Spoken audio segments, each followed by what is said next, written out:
สมัครเป็นไม่ได้สอบเข้าสมัยก่อนน่ะสมัยอาตมาเป็นเราเด็กเราอ่อนน้อยๆอยู่เนี่ยการจะเรียกตั้งผู้ใหญ่บ้านเนี่ยเปิ่นบ่ได้เอ่อบ่ได้มีการสมัครลงแข่งขันกันนี่เนี่ยเปิ่นก็จะได้เปิ่นจะวัดผลของคนที่จะเหมาะสมกับการเป็นผู้นำของเขาเนี่ยสมัยก่อนตามบ้านนอกเนี่ยเป็นหนึ่งเนี่ยเป็นเฉพาะที่บุคคลคนนั้นสะสมคุณงามความดีไว้มากน้อยแค่ไหนก็อู้ง่ายๆก็คือมีฐานของความมีคุณธรรมศีลธรรมและจริยธรรมมากน้อยต่อใดเพิ่นก็จะสังเกตพอสองเนี่ยบุคคลเหล่านั้นน่ะผ่านการอบคือสุขหรือยังคือสุขหรือยังเหมือนกับคนมังกรปนบอกว่าการที่จะทำคนให้สุขเนี่ยมันมีหลายระบบเนาะหลายระบบหลายขั้นตอนเนี่ยเป็นว่ายกยอลูกยอกอไผ่ใส่เตาเผาทิ้งกัน1 ใน 4เนี่ยคนที่จะมาเป็นผู้นำจะต้องพูดถึงว่าใส่เตาหมายความว่าอย่างก็แล้วแต่ถ้าว่ามันดิบเนี่ยกันเอาไปใส่เตาไปเผาไปอบเนี่ยมันก็จะกลายเป็นซุปก็จะเป็นอาหารอันโอชาเนี่ยเนาะเหมือนเขาจะกินข้าวหลามเนี่ยเขาคือมีบอกไม่ไผ่ข้าวหลามเอาข้าวเหนียวเขาใส่ลงไปจึงให้มันล้ำกับใส่อันกะทิน้ำตาลน้ำอ้อยก็ใส่ลงไปเคียงปักเคียงปรุงใส่ลงไปแต่เขาจะมากินข้าวเดียวบ่ได้มันจะต้องความร้อนก็คือการอบ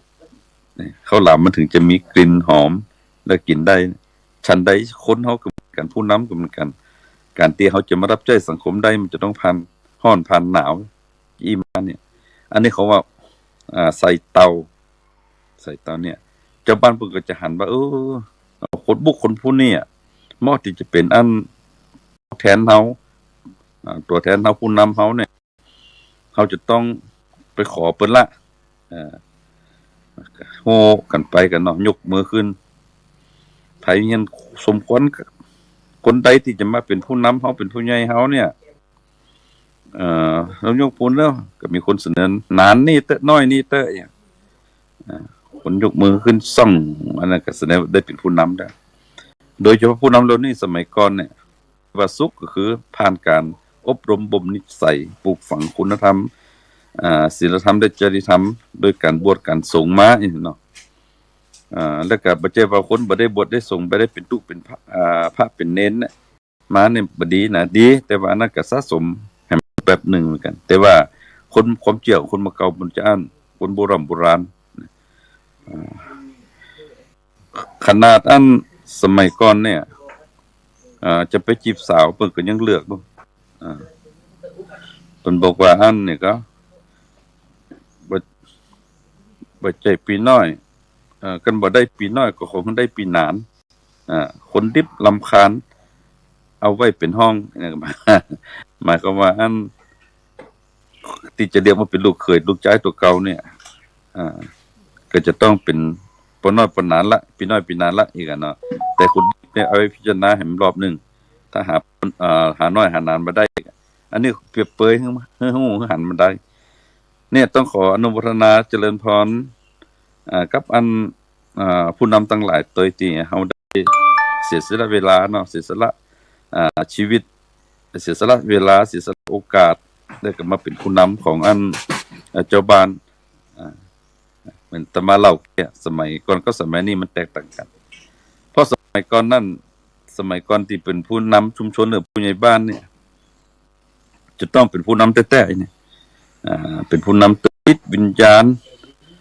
เป็นผู้นำในเรื่องของการปลูกฝังจิตสำนึกเป็นผู้นำอันในการประพฤติปฏิบัติก็อู้ง่ายๆรองจากพระสงฆ์องค์เจ้าน่ะเป็นผู้นำสมัยก่อนเขาจะหันว่าผู้นำสมัยก่อนเนี่ยเพิ่นจะยะหยังเพิ่นจะ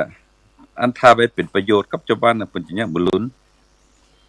อันใดที่จะเป็นปกป้องคุ้มครองสิทธิ์ให้กับชาวบ้านเพิ่นจะยะก่อนเพิ่นจะลงมือก่อนเพิ่นเดินนำหน้าก่อนยกตัวอย่างเช่น สมัยก่อนหากว่ามีอันหยังที่อ่าเหตุการณ์อันหยังที่จะลุกล้ำลุกเลยเข้ามาในหมู่บ้านในชุมชนตัวเก่าเนี่ยผู้ใหญ่บ้านจะต้องป้าแก่นำออกนำหน้าละเข้าไปต่อรองเข้าไปต่อสู้ปกป้องคุ้มครองรักษาป่าตรงนี้เขารักษามาแต่เมื่อละจู่ๆก็จะมาเอาสัมปทานของเขาในสมัยก่อนเราจะหันนักต่อสู้ที่เป็นผู้ใหญ่บ้านนำเจ้าบ้านปกป้องคุ้มครองรักษาป่าป่าป่านั่นป่านี่กลุ่มนั่นกลุ่มนี่เขาเลยมีป่าชุมชนเกิดขึ้นเนี่ยอันนี้ก็เกิดจากความคิดของผู้นำที่นำหน้าก่อนนำหน้าก่อนป่าเจ้าบ้านเห็นผู้นำเป็นเอาแต่เอาจริงเอาจังก็เลยโห่กันไปแต่ละตีแต่ละแห่งก็จะมีอันเฮาก็จะหันว่ามันมีตีเรื่องเล่าเฮาได้ศึกษาเห็นโห่แต่อันใดที่เป็นประโยชน์กับเจ้าบ้านเนี่ยอันใดที่เป็นประโยชน์กับเจ้าบ้านที่จะเป็นเรื่องเกี่ยวกับป่ากับตองเนี่ยอันนี้เพิ่นจะไว้หมุนลุ้นสำหรับผู้ใหญ่ยกตัวอย่างเช่นยะให้ไถสวนเนี่ยเพิ่นจะปล่อยให้เจ้าบ้านเนี่ยหมดเรียบร้อยหมดบ้านปู่หลวงบ้านกับบ้านกำนันเนี่ยเอาไว้หมุนลุ้นเจ้าบ้านเนี่ยเรียบร้อยเจ้าบ้านก็มาโฮกกันมาแล้ววันนี้เน้อเฮาจะอันไปช่วยปู่หลวงเปิ้นอันยะนาแล้วเน้อไผมีงัวเอางัวมาไผมีควายเอาควายมาคนใดมีแอกมีไถก็เอามากันมาเจอกันทับกันไถกันเตรียมพื้นที่จะปลูกนาวันปลูกนาก็มาโลกันปลูกมีกี่ให้กี่หยังก็ว่ากันไปเจอกันคนละไม้คนละมือตั้งพ่อหลวงเพิ่นก็มีการเตรียมเข้าป่าอาหารแม่บ้านมาเจอกันคนละไม้คนละมือมันม่วนมันเจอกันมันม่วนเนาะแม้แต่เกี่ยวข้าวเก็บข้าวเข้ามาใส่เหล้าใส่หลองเนี่ยก็ยับเหมือนกันเนี่ยนี่คือว่าผู้นำเนี่ยนะผู้นำสมัยก่อนเปิ้นถือว่าจ้านเนี่ยเมื่อหมดวาระหมดตำแหน่งแล้วเปิ้นบ่ได้ถือสาระโตดบ่เหมือนกับบางตีบางแห่งสมัยนี้น่ะกันถ้าอันถูกเบียดถูกบังออกจากตำแหน่งแล้วก็หันหลังเข้าหาบ้านหาจ้องละหาวัดหาวาละตอนข้าอยู่เนี่ยมันบ่จ่อยแน่ครับปนแล้วข้าถึงบ่ยะมันเป็นเรื่องบ้างอันนี้เขาว่า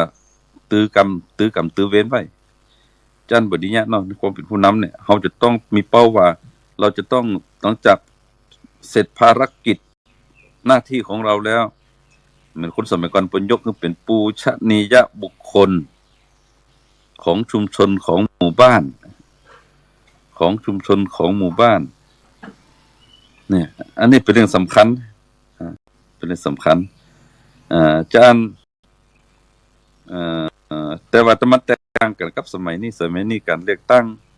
บ่ว่าจะเป็นระดับไหนเนาะระดับผู้ใหญ่บ้านกำนันแม้แต่ในส่วนของผู้แทนระดับเนี่ยมันรู้กันเหรอไม่รู้มันแย่งกันแล้วกันเป้าหมายด้วยกันค่าต้องชนะบ่ได้โดยเลขก็ต้องเอาโดยกลบ่ได้โดยมนต์ก็เอาโดยคาถาเนี่ยค่าต้องชนะอันใดที่เป็นจ้องได้ที่ตัวเองจะได้เปิ้นคัดเลือกตัวเก่าน่ะไปหมดสมัยนี้หม่อมเหล้าหม่อมยาอย่างต่างๆนั้นซึ่งอันมันบ่สมควรที่จะเกิดในสังคมบ้านเฮาเนี่ยแต่มันก็เกิดเนี่ยมันเป็นปุ๊บแหละมันก็เลยเนี่ยอันเมื่อหมดวาระแล้วมันก็เนี่ยเกิดการจองเวรกรรมต่อกันจันก็มันอาตมาว่าในก็ครบรอบวันผู้ใหญ่บ้านนั้นวันผู้นำแล้วเฮาควรจะเอามาทบทวนเพราะว่าหลักธรรมในการเป็นผู้นำเนี่ยคนเนี่ยจะได้หลักธรรมของนักปกครองเนี่ยคนเนี่ยจะได้พอในหลักพุทธศาสนาพุทธเจ้าเป็นบอกว่าหลักธรรมสำหรับนักปกครองเนี่ย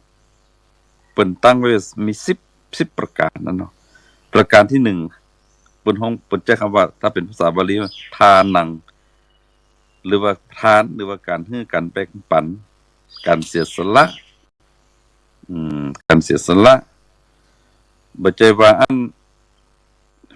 ตัวเองได้เลือกเป็นปหลวงเป็นผู้นำเป็นผู้ใหญ่บ้านกำนันก็แล้วแต่คนยากการคนมาทำเรื่องนี้จี้เป็นจี้ตายคือไม่หลวงเนี่ยบ่ได้เนี่ยอันนี้ต้องรู้จักแบ่งหน้าที่ตัวเก่าครอบครัวก็ส่วนครอบครัวในส่วนของอันการเป็นผู้นำต้องทำหน้าที่ของความการเป็นผู้นำนี่บ่ใจว่าแม่หลวงมันมาจี้ซ้ายจี้ขวาจี้หน้าจี้หลังจะไปอบรมประชุมสัมมนากับอยู่ที่แม่หลวงอนุญาตอีกบ่ได้อันนี้จะภาวะของความเป็นผู้นำรุดไปละจะเป็นบอกว่าทานการเสียสละอันหยังการเสียสละแรงกายแรงใจเสียสละความรู้เสียสละเวลาแม้แต่กำลังใจเนี่ยอันนี้เป็นเรื่องสำคัญลูกบ้านเจ็บเป็นป่วยไข้นอนอยู่โรงพยาบาลหูข่าวมาปุ๊บมันต้องประสานกับผู้นำล่ะกรรมการอยู่ไหนไปเยี่ยมไปใจเพิ่นน้อไปประสานกับตัวเจ้าอาวาสในวัดท่านไปเอาเป็นผูกเขามัดแขนเพื่อให้กำลังใจอีกกันเนาะท่านใดผิดหวังมาประสบปัญหากับชีวิตผู้หลงบ้านหรือว่าผู้นำนี่จะต้องไปให้กำลังใจก่อนละบ่ฮือท้อแท้ท้อถอยบ่ฮือบ่ดีท้อแท้ท้อถอยครับปัญหาที่เกิดขึ้นปัญหามีไว้แก้ไม่ปัญหาไม่ได้มีไว้กลุ่มอีกกันเนาะถ้าว่าเราช่วยกันลุมชี้แนะชี้นำปัญหาหนักก็จะกลายเป็นปัญหาเบาปัญหาเบาก็จะกลายเป็นปัญหาบางปัญหาบางก็จะกลายเป็นปกติของชุมชนของหมู่บ้านอันนี้เนาะความเสียสละนี่เป็นเรื่องสำคัญฝากไปตัวประการที่สองเนี่ยการดำรงตนคือตั้งมั่นอยู่ในศีลในธรรมอีกที่สำคัญก็คืออย่างน้อยๆเนี่ยเทศกาลเข้าพรรษาเนี่ยผู้หลวงบ้านจะต้องเป็นแก่นนำก่อนว่าโครงการงดเหล้าเข้าพรรษาเนี่ยจะต้องขึ้นไปใหญ่หน้าหมู่บ้านเขาบ้านเฮานี่เนอะตอนนี้เขาจะต้องมีประเพณีอย่างหนึ่งคือประเพณีงดเหล้าเข้าพรรษาถึงแม้ว่าหลายคนจะบอกว่ามาแซวว่าเข้าพรรษา3 เดือนเฮางดแต่แหม9 เดือนนั่นอันต้องออกพรรษาเฮาจะกินก็บ่เป็นหยังเฮาก็อยู่ที่ดุลพินิจไผมันแต่ว่าโครงการลักษณะนี้น่ะปหลวงบ้านปหลวงแม่หลวงผู้นำทั้งหลายผู้บ้านกำนันจะต้องเป็นแก่นนำละมีการประชุมต้องเอาปักกระตือนออกมาให้เจิญทุกครอบทุกครัวเนาะมาลงอันทะเบียนนี่ลงทะเบียนเสร็จแล้วเขาก็จะประกาศต่อหน้าสิ่งศักดิ์สิทธิ์ทั้งหลายซึ่งมีพระพุทธพระธรรมพระสงฆ์เป็นเก้าเป็นประธานว่าเขาจะบ้านเขาเนี่ยจะเป็นหมู่บ้านรักษาศีล5ขึ้นไปว่างดเหล้าเข้าพรรษาตลอดพรรษาเขาจะบ่แตะบ่ต้องสิ่งเหล่านี้ก็ว่ากันไปสิ่งที่มันตามมาเขาทำแบบนี้นะมันคืออะไรอย่างสิ่งที่เขาได้ก็คือเป็นตัวอย่างเป็นต้นแบบให้กับลูกกับหลานเยาวชนคนต่อไปที่สำคัญก็คือเขาได้พักผ่อนร่างกายของเขาเนาะสุขภาพร่างกายก็จะดีขึ้นอันนี้เป็นต้นอันนี้ก็ว่าเอาศีลเป็นพื้นฐานในการดำเนินชีวิตแล้วก็แห่งประการหนึ่งเนี่ยประการที่3เนี่ยต้องนึกถึงในเรื่องของความเป็นส่วนรวมมากกว่าความเป็นส่วนตนเพราะว่าเขาถูกยกย่องเนาะยกย่องถูกเลือกให้มาเป็นผู้นำผู้ดูแลนี้ขอบเขตที่เขาจะดูแลได้บ่ดีไปบอกว่าอันนั้นบ่แม่นกลุ่มค่าบ่ได้เลือกค่าทุกกลุ่มนั่นมันเป็นกลุ่มอีนั่นกลุ่มบ้านั่นค่าก็จะบอกเข้าไปดูแลค่าจะดูแลเฉพาะกลุ่มนี้ที่เลือกข้ามมาเนี่ยอีบ่ได้อันนี้แสดงว่าผู้หลวงบ้านผู้นำทั้งหลายเขาใจผิดเขาจะมาด้วยการประการใดก็แล้วแต่เมื่อเขาถูกยกให้มาเป็นผู้นำแล้วคำว่าความเสียสละการเห็นประโยชน์ส่วนรวมคนอื่นเป็นหลักเนี่ยอันนี้มันเป็นคุณธรรมที่เขาจะต้องปฏิบัติให้เกิดขึ้นเป็นปกติวิสัย แห่งประการหนึ่งจุดบอดของความผู้นำที่มีปัญหาบ่ว่าจะผู้นำระดับไหนเนี่ยคำว่าความซื่อตรงความซื่อตรงซื่อสัตย์นะบดีความฮักไอ้ลักเล็กลักกินเล็กกินน้อยเนี่ยบดีเนี่ยเขาเป็นผู้นำเนี่ยเขาต้องมีความซื่อสัตย์มีความซื่อตรงสัตย์ซื่อสุจริตบ่คดบ่โกงปกป้องผลประโยชน์ให้กับลูกบ้านเฮาปกป้องผลประโยชน์ให้กับหมู่บ้านเฮาอย่างเช่นว่าทุกวันเนี่ยเฮามักจะหันว่ามีจีนทุ้มจีนเทามีคนที่เพิ่นเอาสตางค์มาปล่อยกู้เนี่ยที่ว่าร้อยละ10ร้อยละ20ต่อวันเนี่ยเฮาต้องมีข้อมูลนี่เมื่อมันเป็นแต่ต้องปกป้องคุ้มครองลูกบ้านเขาบ่ให้ไปตกไปเป็นเหยื่อคนละนี่อันนี้เขาว่าเขาจะต้องมีความสุจริตใจตัวบ่จะว่าเปิ้นมาปุ๊บคุยกับปนหลงปั๊บมาก็จะให้ตาอันร้อยละตาอันร้อยละตัวอีเนอะปนหลงโดยเฉพาะนี่ก็เนี่ยโดดใส่นี่บ่ได้อันนี้ถือว่าทำผิดละอันเปิ้นว่าขนาดไม้นะไม้กดเปิ้นยังเอาไว้แปลงขอเนาะเล็กงอเนี่ยเปิ้นยังไว้แปลงเกี่ยวเข้าแต่ว่าคนเฮากดเฮางอนี่บ่ดีใจหยังก็ได้นะโดยเฉพาะคนเป็นผู้นำเนี่ยต้องใส่ใจเรื่องนี้ประการที่4เนี่ยการสื่อสารในเป็นเรื่องสำคัญยุคนี้สมัยนี้สื่อโซเชียลนี่เนาะเรื่องสำคัญการอู้จาประสัยกันเนี่ยเขาจะต้องทันท่วงทีแต่สำคัญก็กำอู้กำจาในการสื่อสารกับคนแก่คนเฒ่ากว่าเฮาคนเสมอกันกับเฮาคนหนุ่มเป็นลูกพ่อปั้นคนหนุ่มคนแน่นเฮาเนี่ยเฮาจะสื่อสารด้วยวิธีไหนนี่กำอู้จาหวานเหมือนรดดอกไม้เหมือนเด็ดจากคนมาดมเนี่ยอยากจะได้อู้แล้วให้เพิ่นได้สบายใจบ่ใจอู้แบบไปตอกไปย่ำไปซ้ำไปเติมเพิ่นเนี่ยอันนี้ถือว่าใจบ่ได้เนี่ยคนเป็นผู้นำเฮาต้องรู้จักการสื่อสารการสื่อสารกำอู้ด้วยอู้บ่ได้เฮาต้องสื่อสารด้วยกิริยาอาการทำตัวของเขาเนี่ยเพิ่นได้ฮู้ได้หันเนาะถ้าทำแบบนั้นบ่ได้เขาต้องลงมือทำก่อนจะอันหยังก็ได้เนาะเป็นสื่ออันนี้เขาเรียกว่าความอ่อนโยนเป็นเรื่องสำคัญกับอันความเป็นผู้นำและก็ประการที่5เนี่ยเขาจะต้องมีความเพียรพยายามเพราะต้องมีความขยันหมั่นเพียรเป็นเลิศนี่เนี่ยคำที่จมขี้ดาที่เป็นนิสัยของเขาที่ผ่านมาเอาทิ่มมีเพราะว่าเขามาสู่ในจุดนี้แล้วบึดกับหนังสือนั้นมาบึดกับหนังสือมาบึดกับหน่วยนั่นโทรศัพท์มาหน่วยนี่ประสานมาเฮ้ยเนี่ยนั่นทำนี่เนิ่นเขาต้องเพียรพยายามด้วยความละเมียดละไมนั่นเนาะใจโยนิโสมนสิการเนี่ยในการกันกรองสิ่งที่มันผ่านเข้ามาบ่จะรับทุกเรื่องนะถ้าเรื่องไหนที่มันเป็นประโยชน์กับตัวเราด้วยกับชุมชนด้วยกับสังคมด้วยอย่างเนี้ยเราก็ต้องรับไปอันใดที่มันเขาประสานแล้วเขาพอแล้วมันจะเกิดผลกระทบในระยะสั้นระยะยาวเนี่ยอันนี้เขาต้องพิจารณาให้เหยียบคายเนี่ยเขาว่าความเพียรพยายามบดีไปท้อแท้ท้อถอยกับปัญหาที่เกิดขึ้นประการอีกประการหนึ่งประการที่6ความเป็นผู้นำเนี่ยที่สำคัญคือการแสดงออกทางด้านกายภาพเนี่ยบดีอันแสดงคนอื่นได้หันโดยเฉพาะคำว่าความโกรธนะความโกรธความเกลียดเนี่ยบดีเป็นคนเอะอะโวยวายโบบ้าเนี่ยบ่ได้ทัญญาจีปุ๊บเนี่ยภาวะของความเป็นผู้นำความเป็นผู้ใหญ่บ้านกำนันความเป็นปนหลวงไม่หลวงมันก็จะลดไปละเพราะว่าเขาอยู่ภายใต้อารมณ์ที่เราไม่สามารถควบคุมได้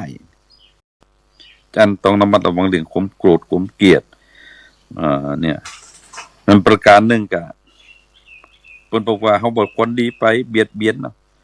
เบียดเบียนคนอื่นเบียดเบียนสังคมหันแก่เล็กแก่น้อยอย่างเช่นจะมีการมีงานกันมีศพมีเมน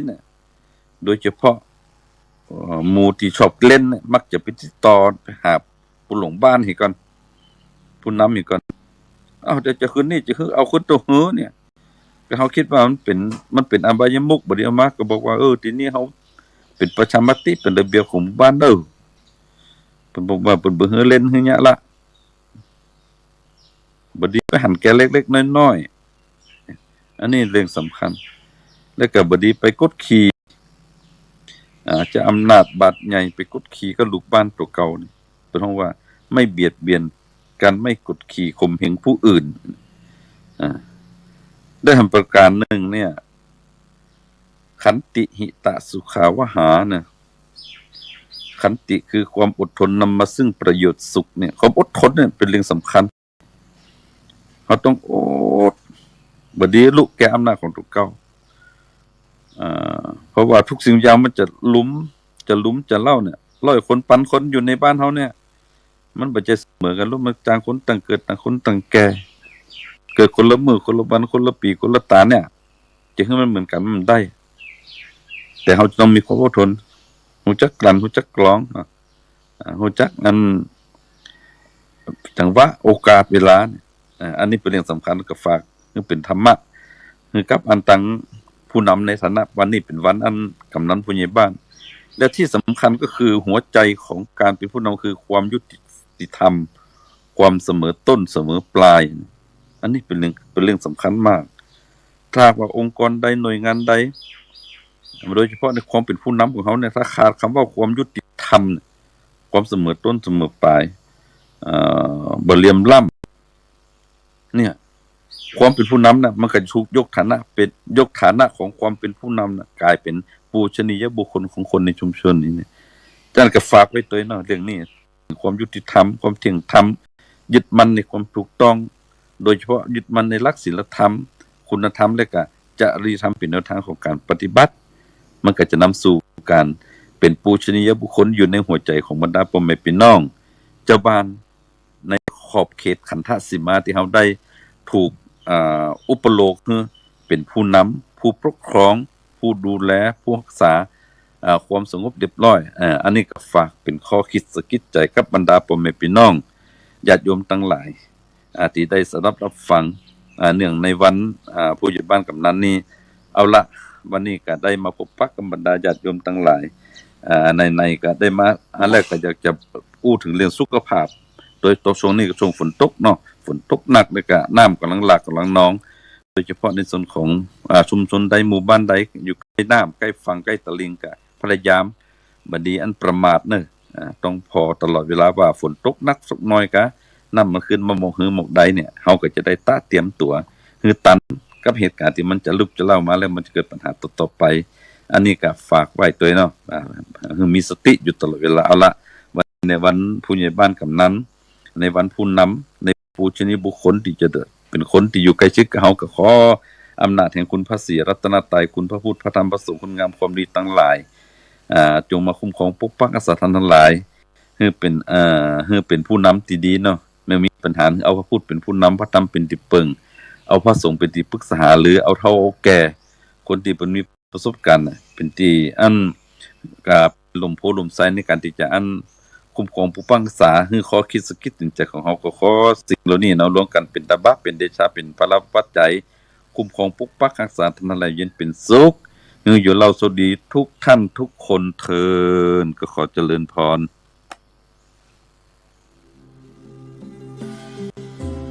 Thank you.